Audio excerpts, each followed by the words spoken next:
the Riemann Warlord. Odin sneered at the human challenge, unaware his vast empire would soon crumble. His dismissive laughter echoed through the cavernous command center of the Worldbreaker, his massive flagship. The source of his amusement? A transmission from Earth, a backwater planet he'd barely given a second thought. Ethan Green, human diplomat and representative of the newly formed Terran Alliance, stood tall on the holographic display. His voice rang clear and unwavering as he proposed a contest of strength and strategy between humans and Raymans. The stakes? Earth's independence. Odin's amusement quickly turned to intrigue. These primitives dared to challenge his rule? His empire spanned multiple galaxies, crushing all who opposed him. Yet here stood this human, offering a chance to solidify Riemann dominance once and for all. Very well, Odin growled, his voice a rumble that sent shivers down the spines of his subordinates. We accept your challenge. Prepare to be crushed beneath the might of the Riemann Empire. As the transmission ended, Odin summoned the Riemann High Council. They convened in the war room, a stark chamber, lined with trophies from conquered civilizations. The air crackled with tension as they debated the terms of the contest. We'll hold a series of trials, declared High Counselor Zara, her scaled skin shimmering in the low light. On neutral territory to show the galaxy our superiority is absolute. Back on Earth, Ethan briefed the Terran Alliance leadership. The room fell silent as he outlined the dire consequences of failure. Admiral Marcus Stone, a grizzled veteran who'd seen humanity through countless crises, nodded grimly. Well, we'll give them one hell of a fight, Stone growled, already mobilizing Earth's best warriors and strategists. News of the challenge spread like wildfire. Human colonies throughout the solar system began preparations for potential conflict. Factories churned out weapons and supplies. Training facilities worked around the clock, pushing recruits to their limits. Meanwhile, Riemann outposts near Earth increased their military presence. They anticipated an easy victory, their superior technology and numbers giving them unshakable confidence. Ethan and his hand-picked team boarded the experimental starship Defiant. Its sleek hull housed Earth's most advanced technology, a testament to human ingenuity and determination. As they broke orbit, Ethan felt the weight of humanity's future on his shoulders. The Defiant sensors lit up as they approached the rendezvous point. A massive Raman armada filled the view screen, centered around Odin's flagship, the Worldbreaker. The alien vessels dwarfed Earth's entire fleet, a stark reminder of the devastating consequences should they fail. Ethan's comm unit crackled to life. Earth's final transmission authorized him to represent humanity in the trials, granting him full negotiating power. The fate of their species now rested in his hands. As the Defiant docked with the neutral station, Ethan steeled himself for the confrontation ahead. He would face Odin, the alien warlord, who sneered at humanity's challenge. Little did the Riemann know, his empire was about to face its greatest test. The airlock hissed open. Ethan took a deep breath and stepped forward to meet his adversary, ready to prove that humanity was a force to be reckoned with. The airlock hissed shut behind Ethan as he stepped onto the neutral station. His eyes adjusted to the dim lighting, revealing a cavernous docking bay. Ahead, a group of imposing figures awaited them. Warlord Odin towered over his entourage, his battle-scarred armor gleaming under the harsh artificial lights. A cybernetic eye whirred as it focused on the human delegation, its red glow casting an eerie sheen across Odin's face. "Welcome, humans," Odin's voice boomed, a sneer twisting his features. "I trust you're prepared to face your inevitable defeat." Ethan maintained his composure, meeting the warlord's gaze. "We're here to compete, Warlord Odin. May the best species win." A reptilian figure stepped forward, scales glistening. "I am General Zorn," he hissed, forked tongue flicking between sharp teeth. "You will find no mercy here." The group proceeded deeper into the station, footsteps echoing off metal walls. They entered a vast chamber, its ceiling lost in shadows far above. Screens flickered to life, displaying the first trial's parameters. A test of physical prowess and endurance, Ethan read aloud. He turned to his team. Major Sterling, you're up. Jake Sterling stepped forward, his muscular frame taut with anticipation. Across the room, a massive Raman warrior emerged from the shadows. Krogath, his name appeared on the screens along with his impressive stats. The two combatants were led to a sealed door. It slid open, revealing a sprawling arena filled with obstacles. Platforms of varying heights dotted the landscape, interspersed with pools of bubbling liquid and crackling energy fields. A klaxon sounded and the trial began. Krogath exploded into action, leaping onto the nearest platform with inhuman strength. Sterling followed, his movements precise and calculated. The Raman's raw power was evident as he smashed through barriers and bounded across wide gaps. Sterling, however, moved with fluid grace. Where Krogath bulldozed, Sterling weaved and dodged. Ethan watched the screens intently, noting the surprise on the Raman's faces.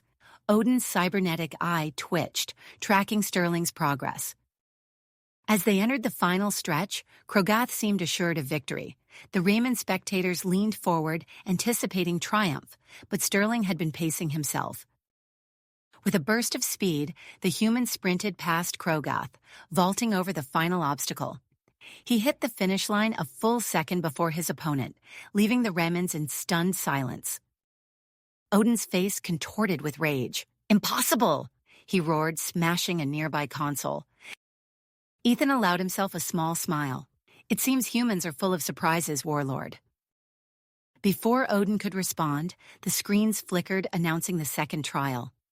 "A battle of technological prowess," General Zorn read, his voice dripping with disdain. The Ramans unveiled their weapon, a massive cannon that hummed with destructive energy. Holographic planets materialized in the chamber, sitting ducks for the Raman device. Dr. Samantha Rice stepped forward, her compact shield generator cradled in her arms. The Ramans laughed, their derisive sounds echoing through the chamber.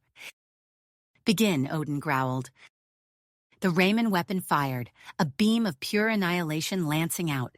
It struck the first holographic planet, which shattered into 1 billion glowing fragments. Again and again, the weapon fired, destroying world after world. When the last planet fell, Odin turned to Ethan with a triumphant grin. "Your turn, human." Dr. Rice activated her device. A shimmering bubble expanded around a new set of holographic planets. The Raman weapon fired, and the beam splashed harmlessly against the shield. Gasps echoed through the chamber. Odin's cybernetic eye whirred furiously as he ordered his weapons team to increase power. The cannon glowed white-hot, pouring energy into the shield. But Dr. Rice's creation held firm. The destructive force dissipated, redirected safely into space. When the Raman weapon finally powered down, the shielded planets remained intact. Murmurs rippled through the Raman ranks. Odin's face twisted with fury. "Cheats!" he bellowed, storming towards Ethan. "You've brought forbidden technology." Ethan stood his ground. "We've followed every rule, Warlord Odin. The agreement was clear, our best technology against yours." General Zorn placed a clawed hand on Odin's shoulder, whispering urgently in his ear. The Warlord's cybernetic eye twitched rapidly, but he stepped back. "The trials will continue," Odin snarled. "But know this, human, you have not seen the full might of the Raman Empire."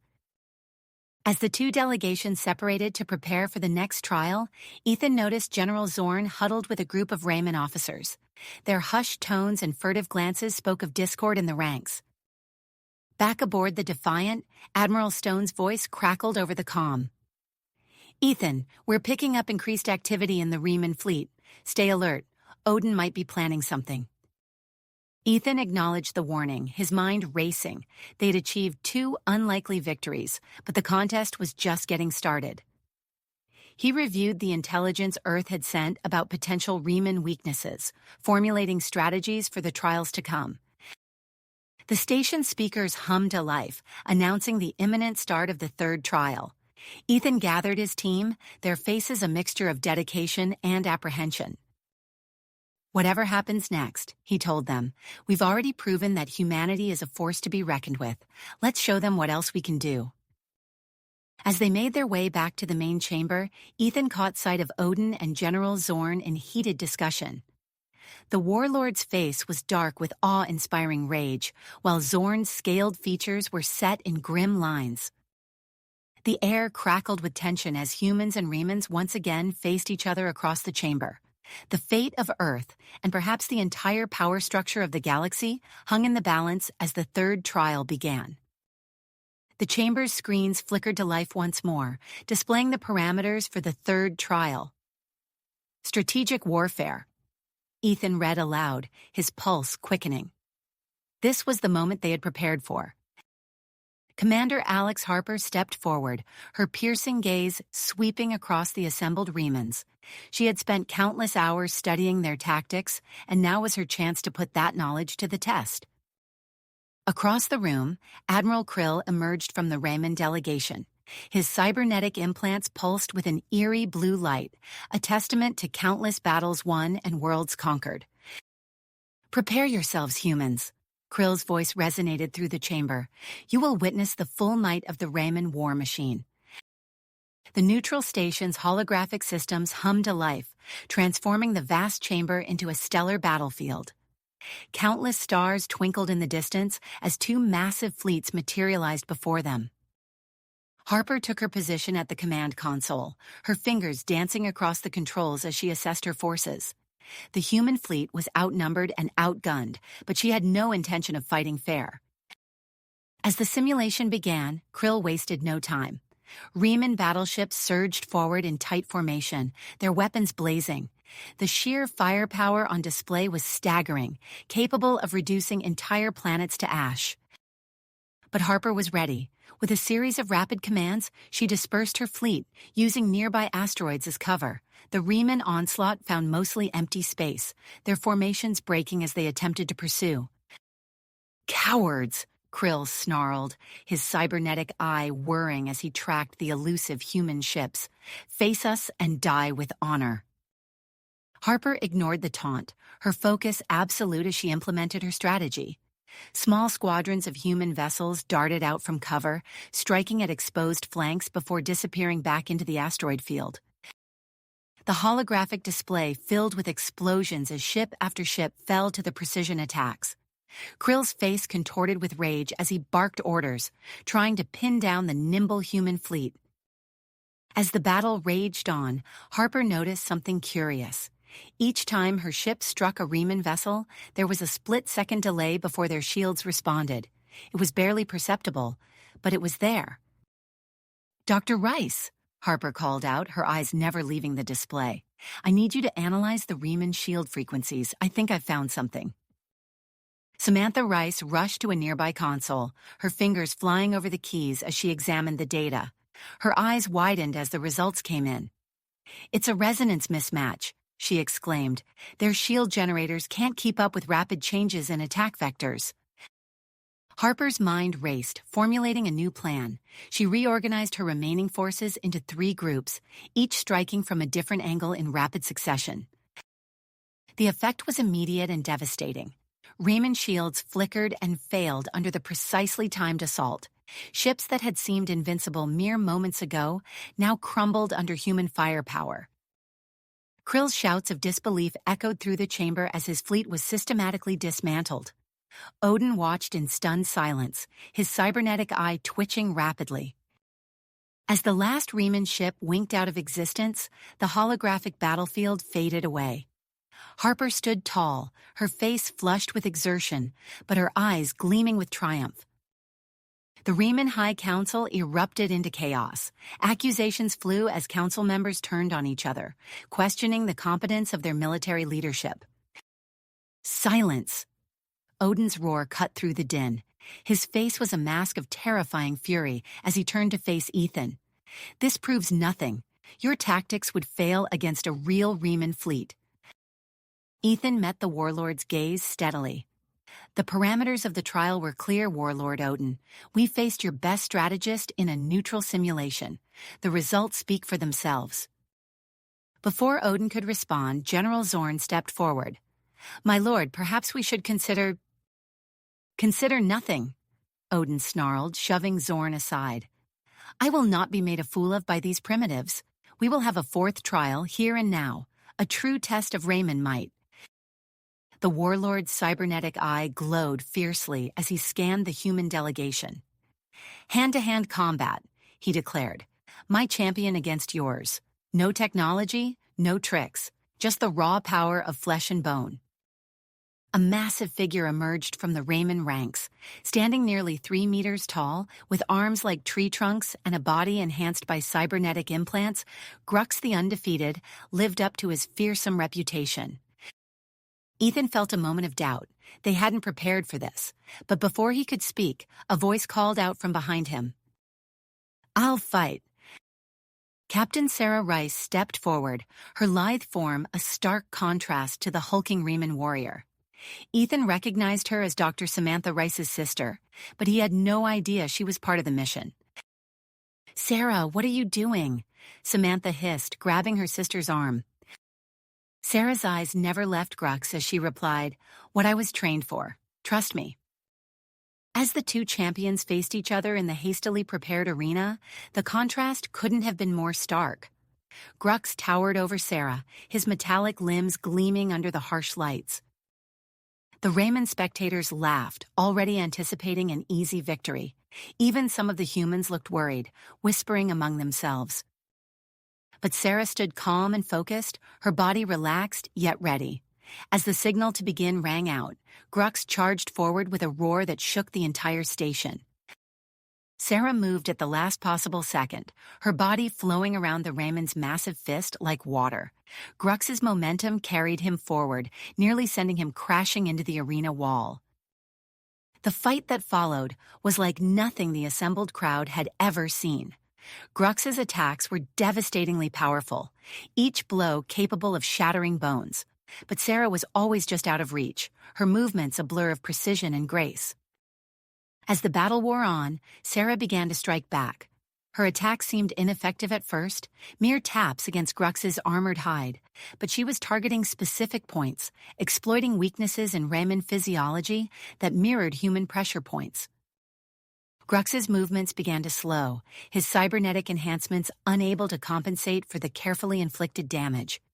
The Riemann crowd grew quiet, their earlier confidence evaporating as they watched their champion falter. With a final lightning-fast sequence of strikes, Sarah brought the massive Riemann to his knees. Grux swayed for a moment, his eyes unfocused, before collapsing to the ground with a resounding thud. The silence that followed was deafening. Sarah stood over her fallen opponent, her chest heaving with exertion but her stance still ready for any further threat. Odin's face had drained of all color, his cybernetic eye spinning wildly as he struggled to process what he had just witnessed. The Riemann High Council was in uproar, with several members openly calling for an end to the contest. As Sarah made her way back to the human delegation, Ethan caught sight of General Zorn slipping away from the main group of Raymonds. The general's eyes met Ethan's for a brief moment, and there was something there that hadn't been before. Respect, or perhaps something more? Before Ethan could ponder this further, alarms began blaring throughout the station.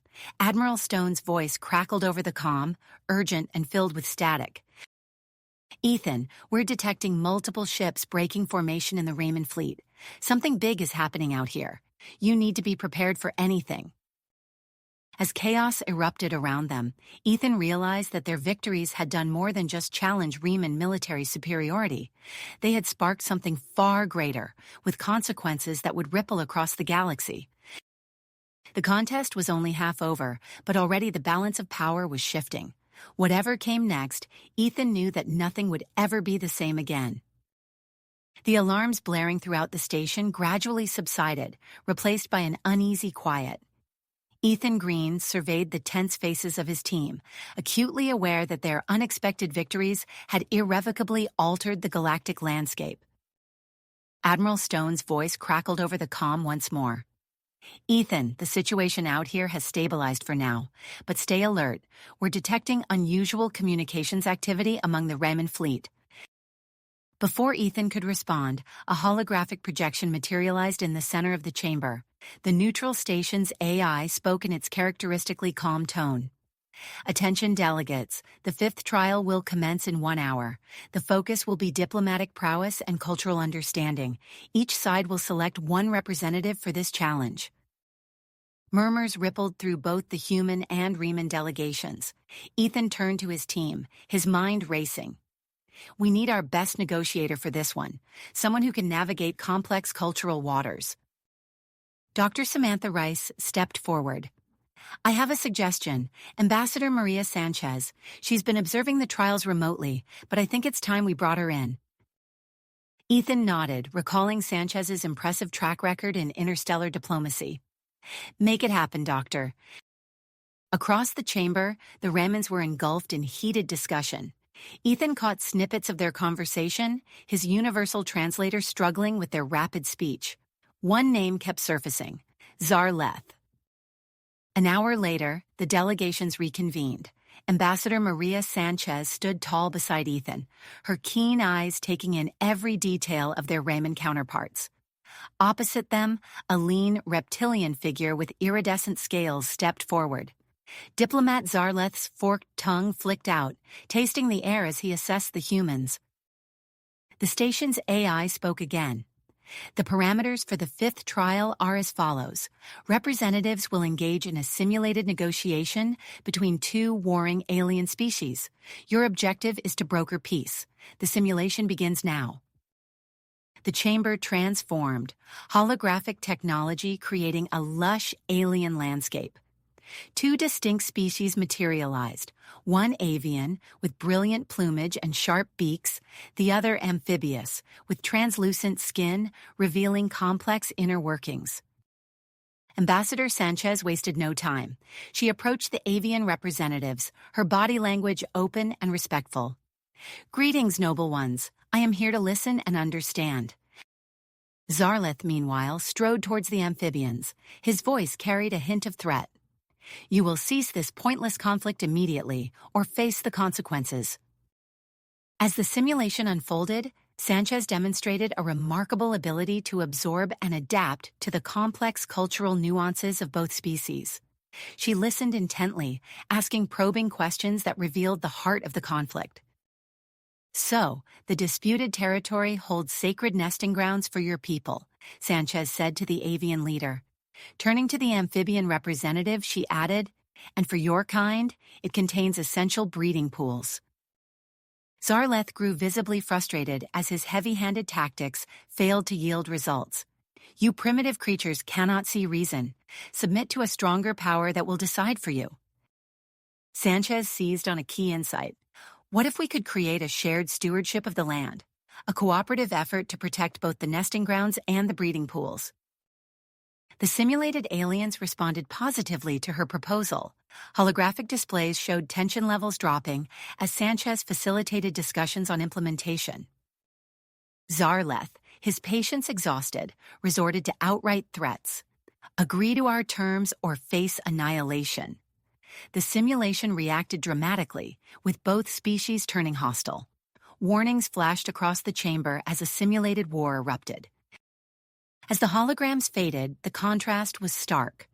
Ambassador Sanchez stood at the center of a peaceful resolution, while Zarleth was surrounded by the chaos of conflict. The station AI's voice rang out. The fifth trial is concluded. The human representative has successfully brokered peace. The Raymond representative's actions have resulted in war. Victory is awarded to Earth. A stunned silence fell over the Raymond delegation. Odin's cybernetic eye spun wildly, his face contorted with almost unchecked rage. Several Raymond Council members whispered urgently among themselves, casting furtive glances at their leader. As the human team celebrated their victory, Ethan noticed General Zorn detach himself from the Riemann group. The general's eyes met Ethan's, and a subtle nod passed between them. Moments later, Ethan's comm device vibrated with a secure message. Meet me in Cargo Bay 7. Come alone, Zapao.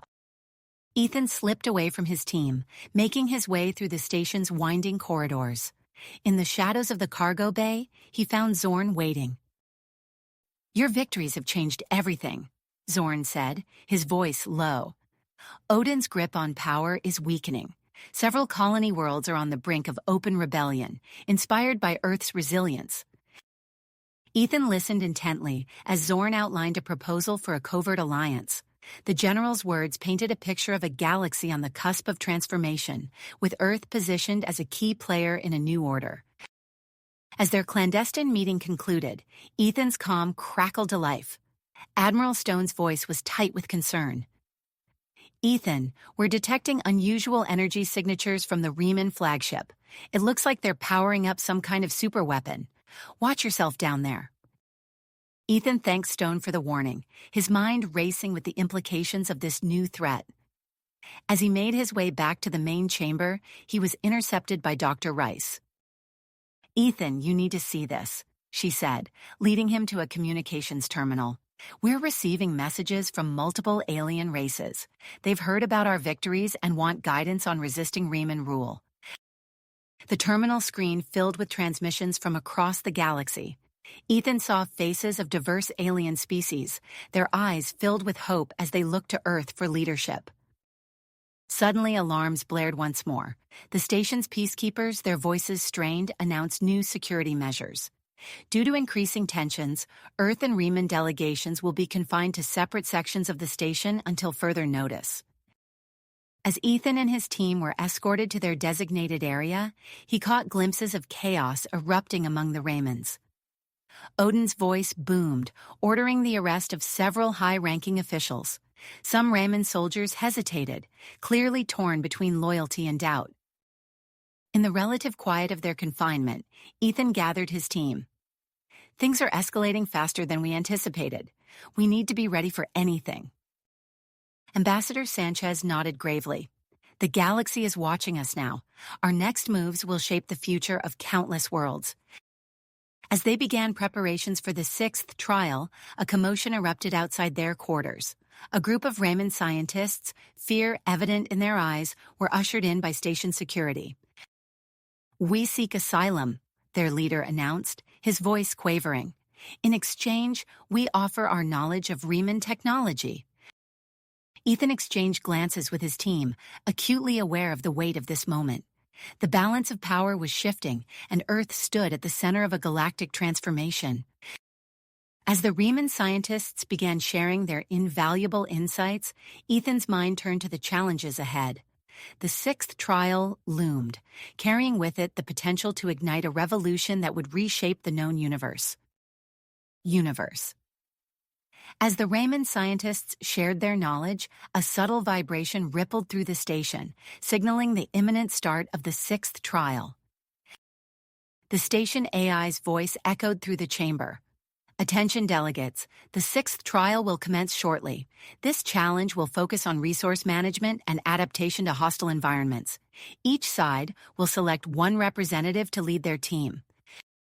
Ethan surveyed his team, his gaze settling on Dr. Marcus Reeves, Earth's foremost environmental engineer. Dr. Reeves, I believe your expertise is precisely what we need for this trial. Reeves nodded, his eyes gleaming with purpose. I'm ready, Captain Green. We'll show them what humanity can do when pushed to our limits. Across the chamber, the Raymonds appeared to be in disarray, still reeling from the defection of their scientists. After a heated discussion, they announced their choice: Overseer Kraz, their chief terraforming expert. As both teams assembled, the center of the chamber transformed. A holographic projection materialized, revealing a barren, inhospitable world. Harsh winds whipped across vast deserts, while toxic gases swirled in the thin atmosphere. The AI spoke again. Your objective is to establish and develop a thriving colony on this simulated planet. You will be judged on sustainability, resource efficiency, and adaptability. The trial begins now. Dr. Reeves wasted no time. He gathered his team and began outlining a comprehensive plan. Our first priority is water reclamation, he explained, sketching out a design for an innovative filtration system. We'll use solar power to drive the process, minimizing our energy footprint. As the human team set to work, Ethan observed the Raymond approach. Overseer Kraz barked orders, his strategy relying heavily on resource-intensive terraforming techniques. Massive machines materialized in the simulation, immediately beginning to reshape the landscape. Hours passed, compressed into minutes within the simulation. The human colony took shape, a model of efficiency and innovation. Geodesic domes housed hydroponic gardens, while wind turbines harnessed the planet's powerful gusts. Every drop of water was carefully conserved and recycled. In contrast, the Raymond settlement sprawled across the terrain, a hodgepodge of industrial complexes and mining operations. Their progress was swift, but came at a great cost to the environment. Midway through the trial, alarms blared. The AI announced, "Alert, global climate shift detected, adapting simulation parameters." The holographic planet's atmosphere darkened and temperatures plummeted. Acid rain began to fall, eating away at exposed structures. Dr. Reeves called his team together. "We prepared for this," he said calmly. "Activate the atmospheric scrubbers and deploy the adaptive shielding." The human colony shifted seamlessly to meet the new challenge. Flexible solar panels adjusted their angle to capture the dimmer light, while the water reclamation system adapted to process the acidic precipitation. On the Raymond side, chaos erupted. Overseer Kraz shouted frantically, ordering his team to reinforce their structures and ramp up energy production. But their rigid, resource-heavy approach left them vulnerable to the sudden change. As the trial progressed, the difference between the two colonies became stark. The human settlement thrived, expanding steadily while maintaining harmony with the harsh environment. In contrast, the Raymond outpost struggled, its resources depleting rapidly as they fought against the planet's unforgiving conditions. Ethan noticed a shift in the Raymond delegation observing the trial. Several officers whispered among themselves, casting disapproving glances at their leaders. He caught snippets of their conversation through his universal translator. "Outdated methods. Humans are proving more adaptable. Perhaps Odin's way is not the only way?" General Zorn stood apart from the group, his expression unreadable. But Ethan saw him nod subtly to a few of the dissenting officers. As the trial neared its conclusion, Dr. Reeves made a final presentation to the judges. He highlighted the colony's sustainable infrastructure, its minimal environmental impact, and its ability to not just survive, but thrive in the face of unexpected challenges. Overseer Kraz, looking haggard and defeated, could only point to the raw resources his team had managed to extract, unable to mask the environmental devastation their methods had caused. The AI's voice rang out once more. "The sixth trial is concluded. After thorough analysis of resource management, sustainability, and adaptability, victory is awarded to Earth." A cheer erupted from the human delegation, while the Raymond side descended into heated arguments. Ethan saw several lower-ranking Raymond officers openly challenging their superiors, the rigid hierarchy beginning to fracture. As the holographic planet faded away, Ethan's comm device buzzed. It was Admiral Stone, his voice tight with urgency. "Ethan, we're detecting massive energy buildups in the Riemann fleet. Multiple ships are powering weapon systems. Whatever Odin's planning, it's happening now." Before Ethan could respond, the station rocked violently. Alarms blared as the AI announced, "Warning, unauthorized weapons fire detected. Station defenses activated." Through the chamber's viewports, Ethan saw flashes of weapons fire. But to his surprise, Riemann ships were firing on each other as often as they were targeting the station. General Zorn appeared at Ethan's side, his voice low and urgent. "Odin has lost control. He's ordered an all-out attack, but many of our ships are refusing to comply. We need to act now if we want to prevent total chaos." Ethan nodded, quickly assessing the situation. "We need to secure the station and protect the civilians. Can your loyalists help us maintain order?" "Absolutely," Zorn replied. "I'll coordinate with your Admiral Stone to form a defensive perimeter." As they moved to implement their plan, the station's peacekeepers approached Ethan. Their leader, looking overwhelmed, said, "Captain Green, in light of the current crisis, we request Earth's assistance in maintaining station security. Your forces have proven themselves both capable and trustworthy." Ethan accepted without hesitation, immediately dispatching teams to key areas of the station. As human and allied Riemann forces worked together to secure the facility, reports flooded in from across the galaxy.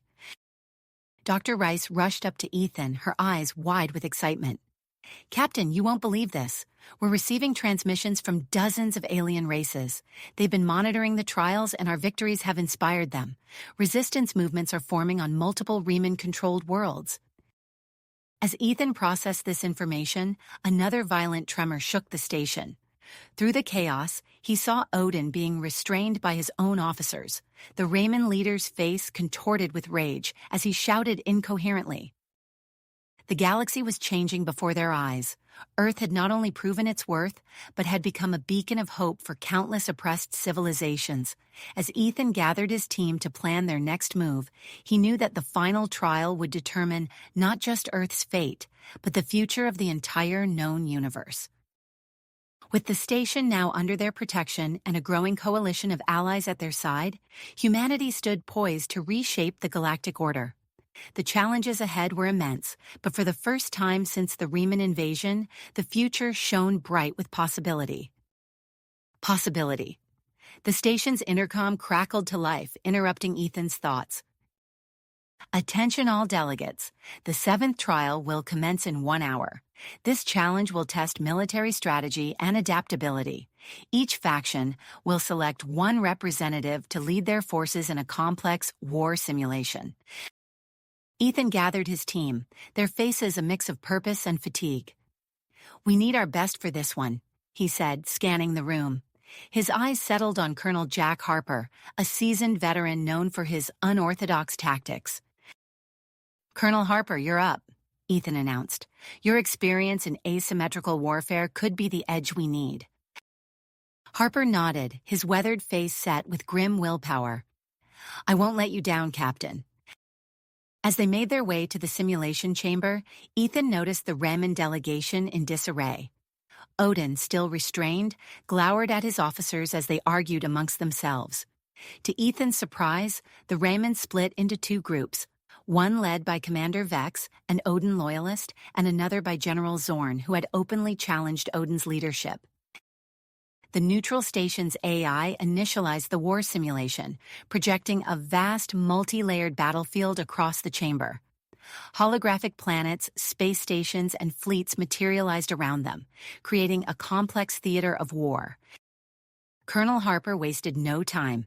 He gathered his officers and began outlining a strategy that emphasized flexibility and unconventional tactics.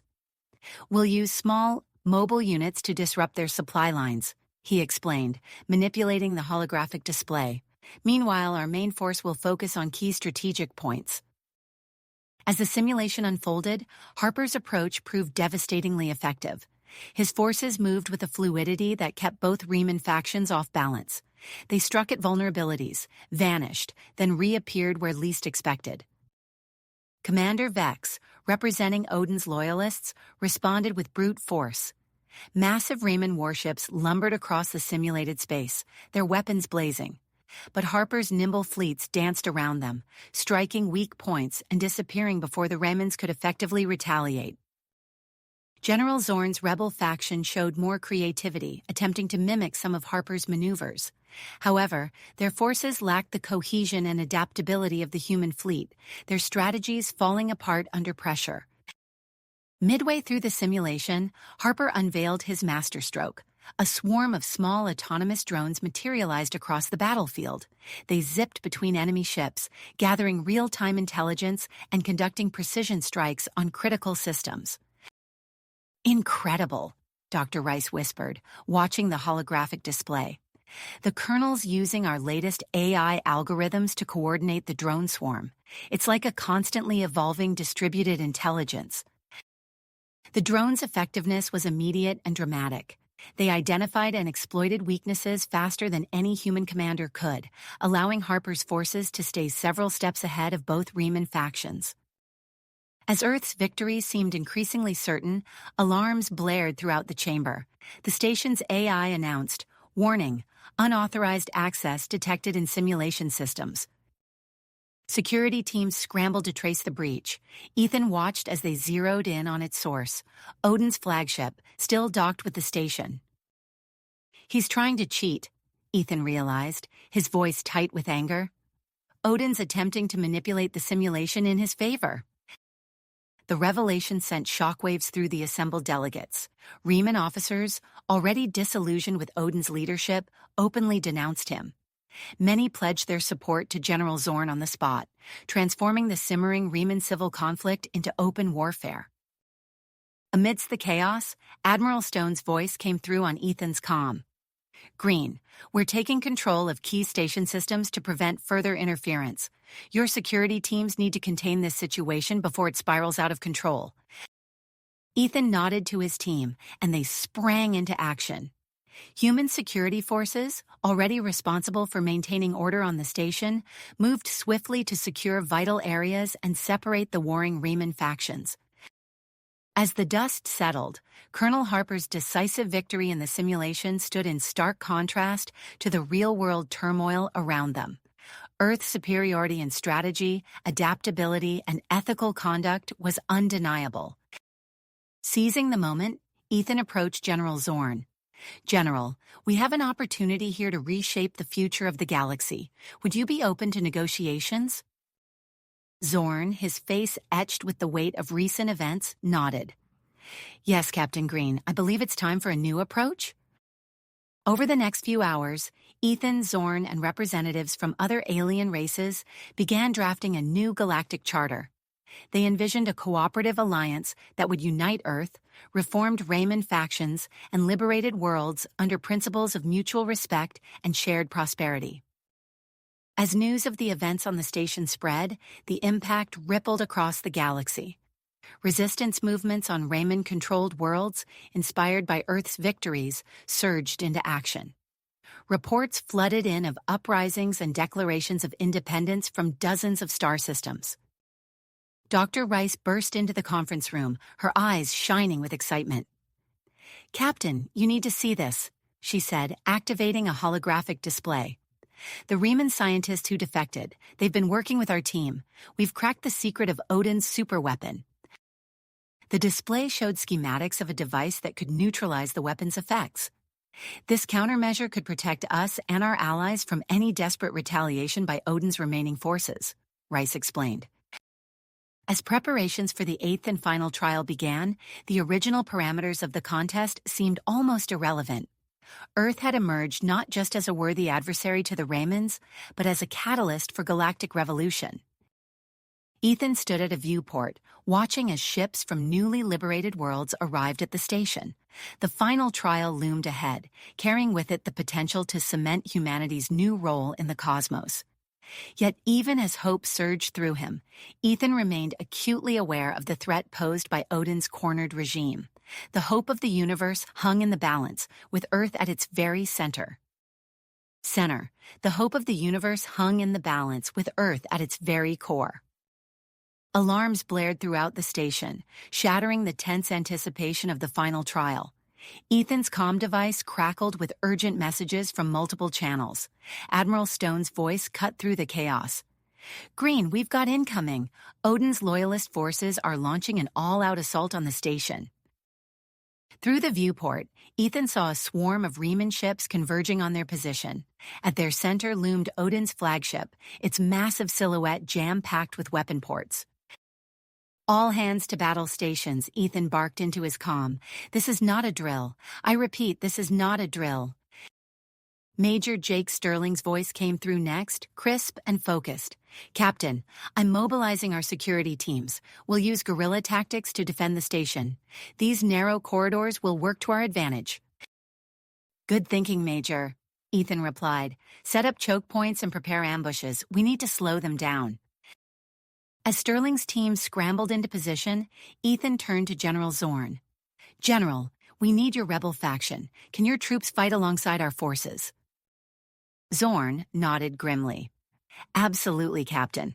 My soldiers know Riemann tactics inside and out. Together, we can outmaneuver Odin's forces. The station shuddered as the first wave of Odin's attack hit. Ethan steadied himself against a console, watching as holographic displays lit up with real-time battle data. Red dots representing Odin's forces swarmed through breached airlocks and docking bays. In the corridors, Sterling's team sprang their traps. Makeshift barricades funneled Odin's troops into kill zones, where coordinated fire from human and rebel Riemann soldiers cut them down. The station's labyrinthine layout became a deadly maze for the invaders. Ethan's comm buzzed again. "Captain, it's Stone. Odin's flagship is powering up its superweapon. We're activating the countermeasure now." On the main view screen, Ethan watched as a shimmering energy field enveloped the station. Moments later, a blinding beam lanced out from Odin's ship. It struck the protective bubble, spreading across its surface like lightning before dissipating harmlessly into space. "It worked!" Dr. Rice's excited voice came through. "The superweapon is neutralized. I'm implementing containment protocols now." Throughout the station, bulkheads slammed shut, sealing off sections and trapping pockets of Odin's forces.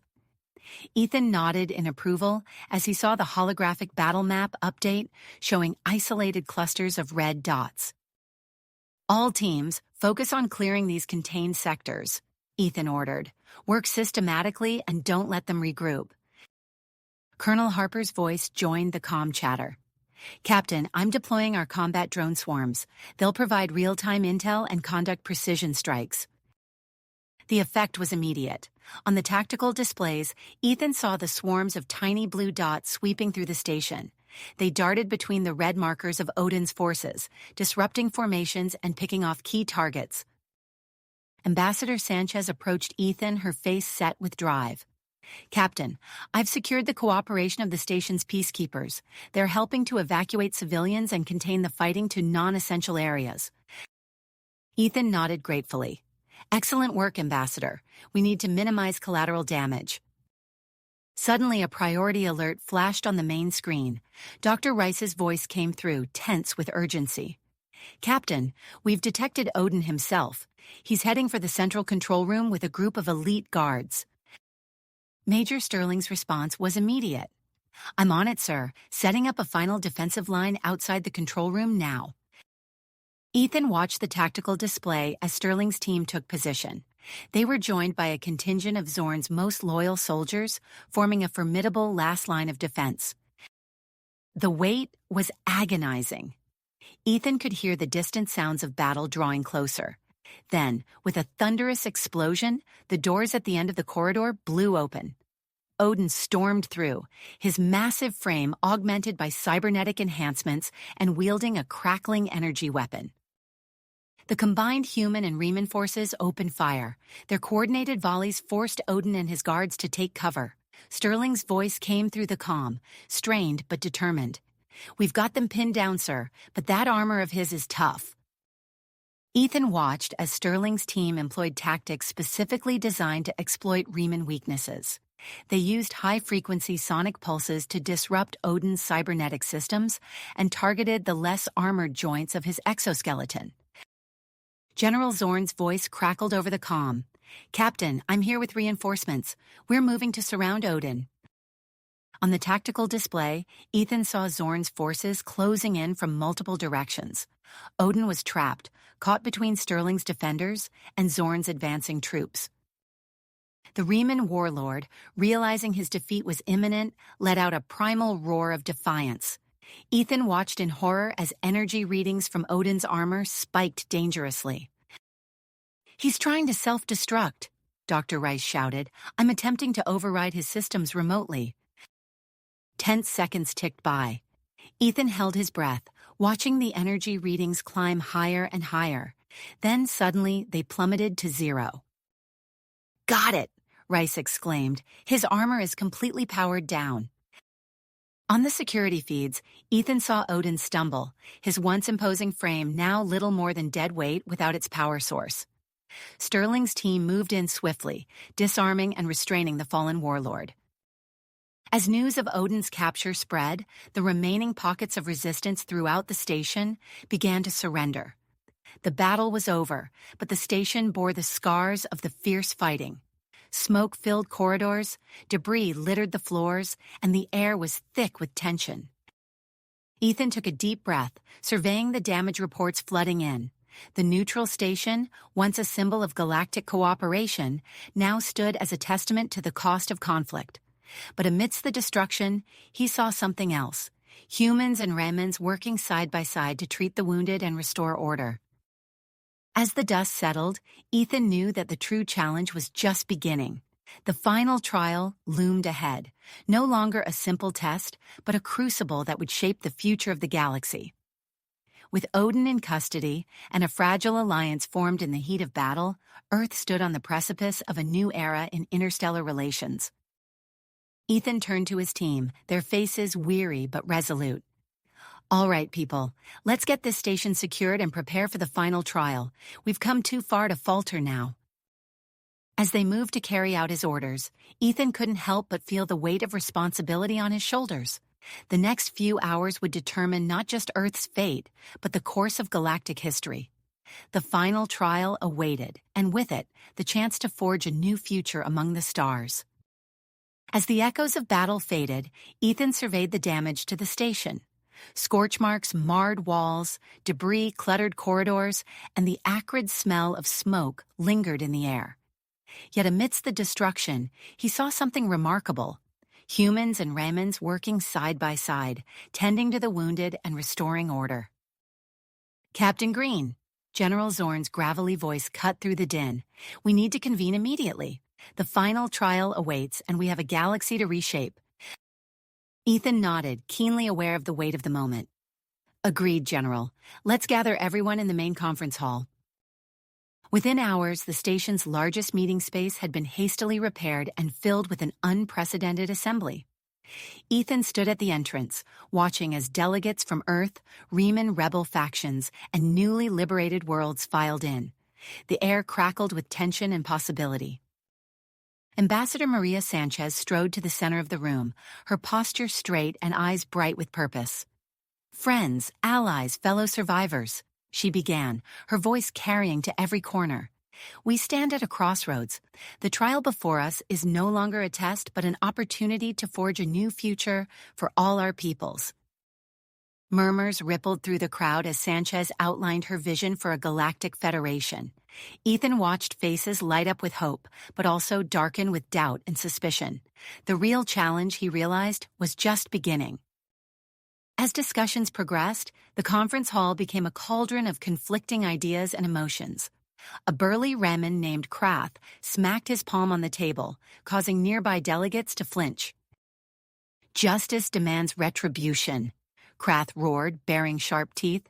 "The oppressors must pay for their crimes." Admiral Stone rose to counter, his voice steady but firm. "Vengeance breeds only more conflict. We must focus on healing and moving forward together."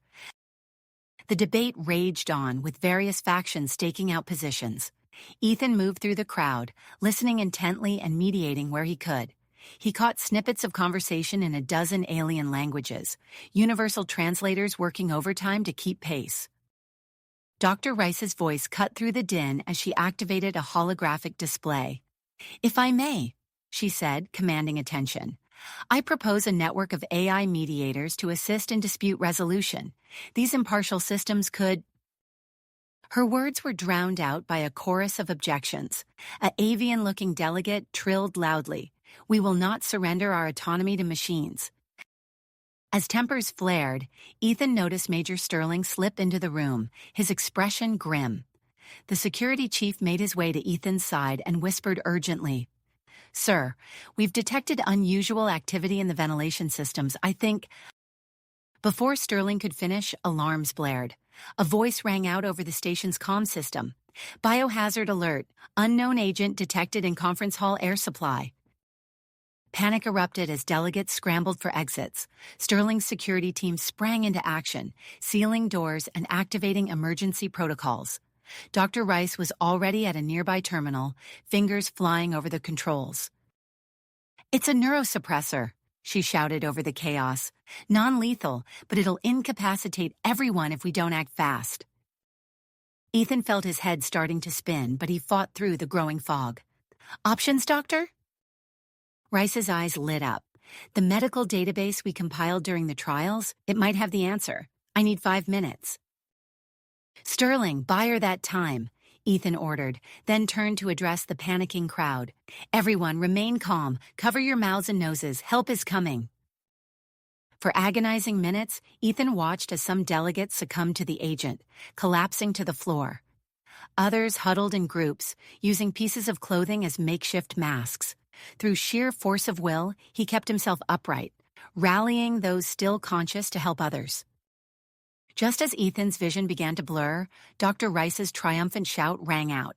"Got it! Releasing the antidote now!" A fine mist sprayed from ceiling vents, quickly neutralizing the bioagent.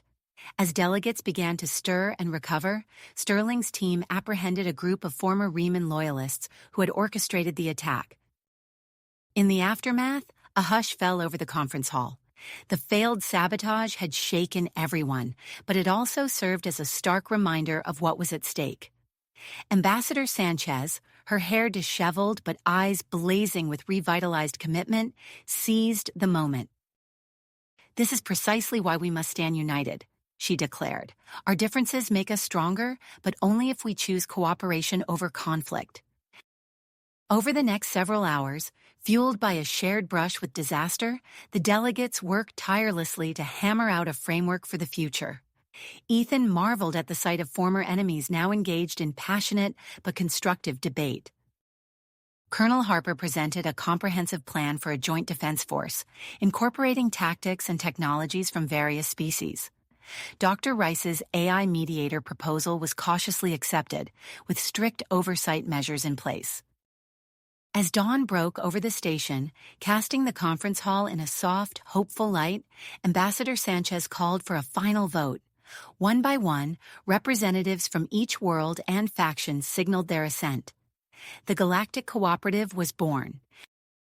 Ethan stood at the center of the hall, surrounded by the architects of this new era. He watched as the document was prepared for signing, each line representing countless hours of negotiation and compromise. Admiral Stone approached, a rare smile on his weathered face.